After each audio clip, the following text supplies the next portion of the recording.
अध्यक्ष, उनकी पूरी टीम, समीर साजिद बिल्डर, सबसे पहले तो मैं आप लोगों से इस बात के लिए माफी मांगता हूं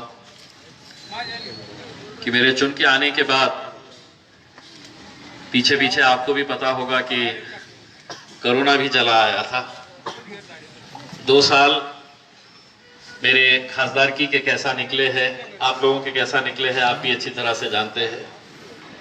जो काम 2 साल पहले हो जाना चाहिए था, वो 2 साल इस वजह से रुक गए कि खासदार निधि जो एक खासदार को मिलती है अपने चुनावी क्षेत्र के विकास कामों के लिए, तो वो 2 साल के लिए पूरी तरह से बंद कर दी गई थी।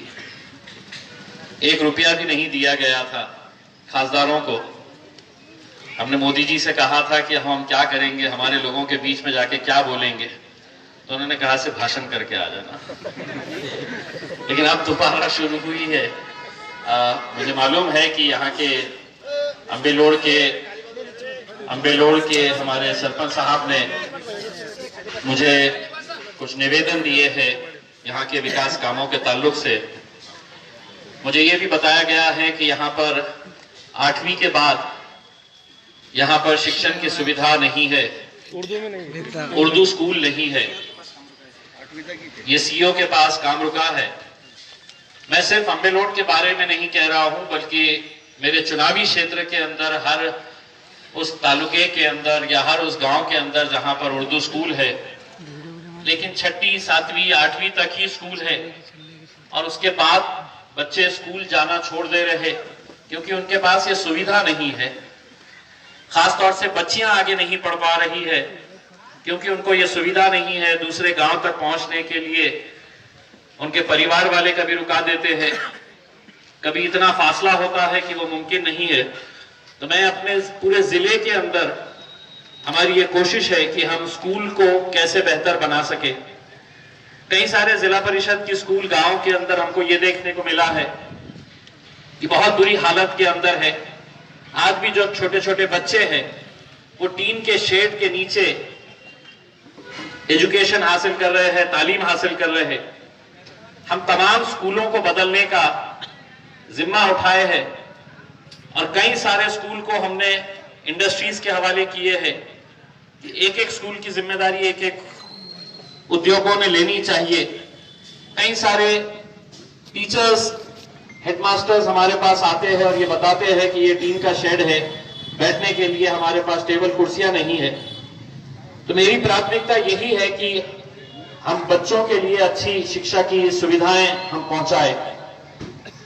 अगर वक्त आया कि एक सड़क बनाना है या एक स्कूल बनाना है, तो मैं वो सड़क नहीं बनाऊंगा, स्कूल बनाऊंगा। क्योंकि स्कूल अगर हम बनाएंगे तो हमारे बच्चों को अच्छी शिक्षा मिलेगी और इसी उसमें हम पूरी कोशिश कर रहे हैं। आंगनवाड़ी सेविकाओं के बारे में, नवीन आंगनवाड़ी जो खोलने के बारे में है, मैं आपको ये बता दूं कि पिछले 9 साल में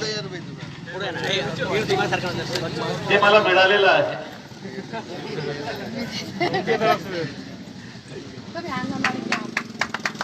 धन्यवाद।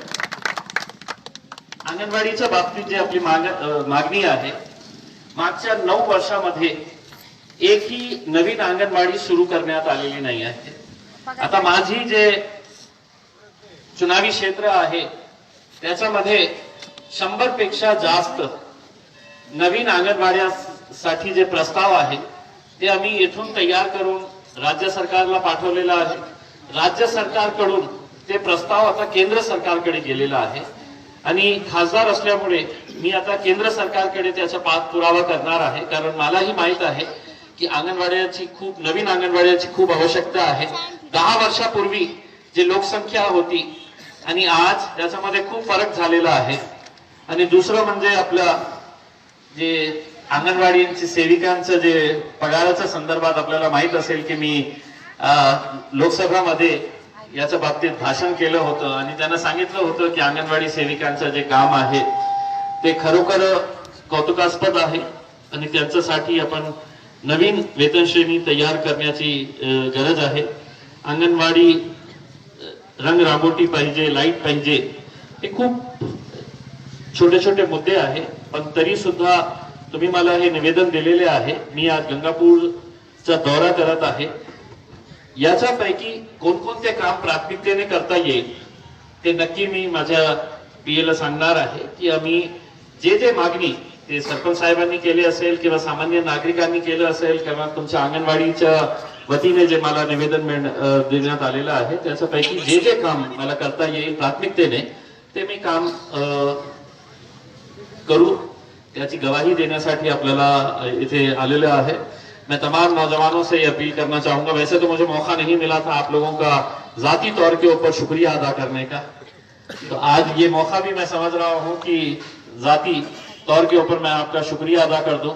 मुझे आने में इस वजह से दिक्कत हुई है कि आज औरंगाबाद के रेलवे स्टेशन का एक भव्य कार्यक्रम हुआ है। औरंगाबाद रेलवे स्टेशन जो है वो बहुत ही खूबसूरत रेलवे स्टेशन बनाया जा रहा है।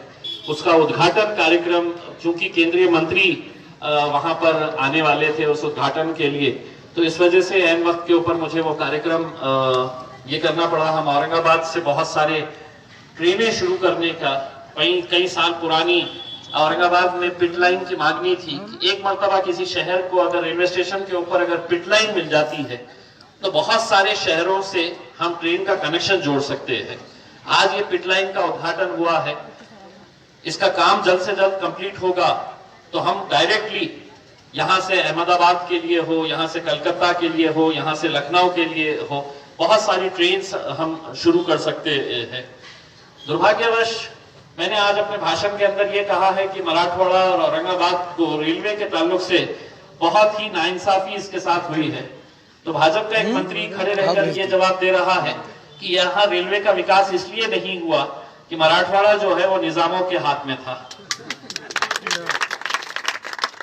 अब अगर ऐसे मंत्री है जिनको ये नहीं मालूम है कि निजाम जाके है तो 70 साल हो गए और अभी तक तुम विकास इसलिए नहीं हुआ कि 70 साल पहले निजाम साहब यहाँ पे आए थे, अरे निजाम चले गए, सब चले गए हैं, अब आपका राज है, अब आप करके बताइएगा उसमें।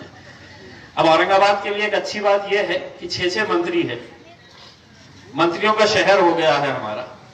2 केंद्र के मंत्री है और 4 जो है वो कैबिनेट मिनिस्टर का दर्जा रखते हैं राज्य सरकार के अंदर। तो ये लोग कैसा काम कर रहे हैं या नहीं कर रहे हैं, इनके ऊपर देखरेख करने के लिए एक चाहिए था। तो मैंने कहा तुम सब मंत्री हो जाओ, तुम्हारे ऊपर देखरेख करने का काम मैं करने वाला। तो मैं आप लोगों को यकीन दिलाता हूं कि जितना काम, हमारी कोशिश यही थी कि एक मर्तबा औरंगाबाद महानगर पालिका का चुनाव अगर हो जाता तो हम वहां पर हमारी सत्ता बनाकर हमारे जितने भी कॉर्पोरेटर्स आते हैं, और इस बार महापौर भी हमारा ही बनने वाला है, तो हम वो सत्ता उनके हवाले करके मैं खुद पूरा वक्त ग्रामीण इलाकों के अंदर देना चाह रहा था, क्योंकि मुझे मालूम है कि ग्रामीण इलाके के अंदर बहुत काम करने की जरूरत है। और यहाँ के जो लोगों ने, विशेषकर मैं हमारे दलित समाज के भाइयों का तहे दिल से शुक्रिया अदा करना चाहता हूँ कि अगर इम्तियाज जलील आज खासदार बनकर वहां पर गया है दिल्ली में, तो उसमें बहुत बड़ा हाथ हमारे दलित भाइयों का भी है। तो मैं सरपंच साहब की तरफ से पूरे समाज का तहे दिल से शुक्रिया अदा करना चाहता हूँ और आप लोगों को यकीन दिलाता हूँ कि आने वाले वक्त के अंदर हम ज्यादा से ज्यादा वक्त जो है वो ग्रामीण इलाकों के अंदर देंगे। और जो भी काम है, देखिए किसी गांव के अंदर जाते हैं तो 10-10 लोगों की मांग अलग अलग आती है, लेकिन क्या काम प्राथमिकता से करना चाहिए करके, जैसा मुझे स्कूल के बारे में बताया गया है, मैं जैसे ही मतलब मौका मिलेगा मैं जिला परिषद सीईओ के साथ मीटिंग लगवा के यहाँ के स्कूल की जो मांगनी है कि उर्दू स्कूल के अंदर 8वीं के बाद सुविधा नहीं है, 9वीं और 10वीं का जो प्रस्ताव है, नहीं हम उसका करवा के देंगे उसमें। मैं इतने सबके सामने है तो जबान देकर जा रहा हूँ, आपको वो करवा के दूंगा। बहुत बहुत धन्यवाद।